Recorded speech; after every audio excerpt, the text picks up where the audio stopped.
Genesis chapter 3. Now the serpent was more cunning than any beast of the field which the Lord God had made. And he said to the woman, Has God indeed said, You shall not eat of every tree of the garden?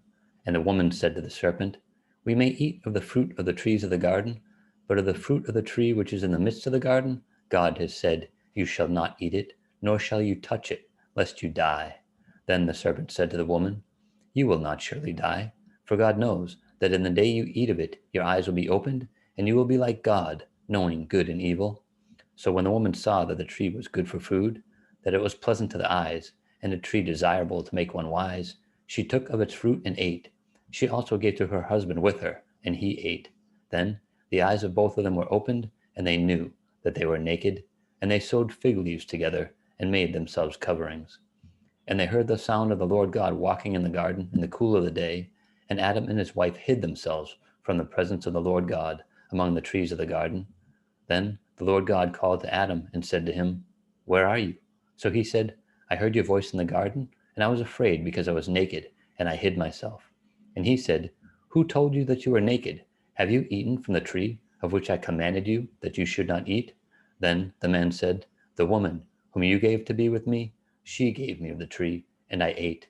And the Lord God said to the woman, What is this that you have done?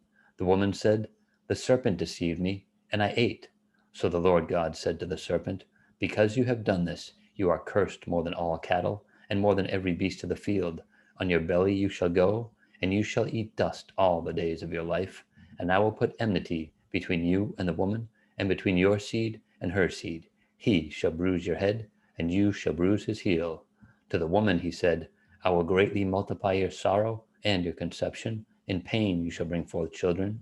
Your desire shall be for your husband, and he shall rule over you. Then to Adam he said, Because you have heeded the voice of your wife, and have eaten from the tree of which I commanded you, saying, You shall not eat of it, cursed is the ground for your sake. In toil you shall eat of it all the days of your life. Both thorns and thistles it shall bring forth to you, and you shall eat the herb of the field.